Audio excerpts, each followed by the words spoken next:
شیطان کی کامیابی کے لیے یہی کافی ہے کہ خیر و شر کی کشمکش میں اچھے لوگ کچھ نہ کریں۔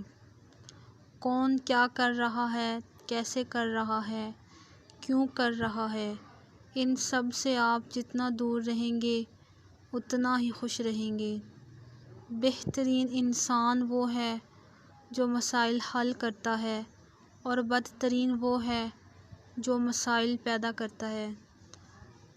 اندھے پن کی ہر بیماری ہی بری ہے، مگر بدترین قسم دل کا اندھا پن ہے، اور یہ اندھا پن تعصب سے پیدا ہوتا ہے۔ خدا نے چیزیں استعمال کرنے اور لوگ محبت کے لیے بنائے ہیں، مگر انسان چیزوں سے محبت اور لوگوں کو استعمال کرتے ہیں۔ درخت اپنا پھل خود نہیں کھاتے، دریا خود اپنا پانی نہیں پیتے، پتہ ہے کیوں؟ کیونکہ دوسروں کے لیے جینا ہی اصل زندگی ہے۔ زندگی کو سمجھنا ہے تو پیچھے دیکھو، اور زندگی کو جینا ہے تو آگے دیکھو۔ خوش نصیب ہے وہ جو اپنے نصیب پر خوش رہے۔ اللہ سے ڈریے، پھر اس شخص سے ڈریے جو اللہ سے نہیں ڈرتا۔ لوگوں کے دکھ بانٹیے، یہ نہیں کر سکتے تو کم از کم ان میں اضافے کا سبب بھی نہ بنیے۔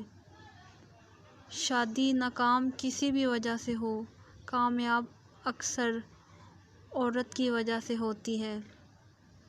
جو حق کی مخالفت کرتے ہیں وہ اندھے شیطان ہوتے ہیں، اور جو اس کا ساتھ نہیں دیتے وہ گونگے شیطان ہوتے ہیں۔ اگر آپ حق پر کھڑے ہیں تو آپ کو چلا کر بات کرنے کی ضرورت نہیں، اور اگر آپ حق پر نہیں ہیں تو چلا کر بات کرنے کا کوئی فائدہ نہیں۔ دو چیزیں جو ہمیشہ نظر آتی ہیں، اپنی سمجھ اور دوسروں کی غلطی۔ اپنے آپ کو ماضی کا قیدی نہ بناؤ، وہ زندگی کا سبق تھا، کوئی عمر بھر کی سزا نہیں۔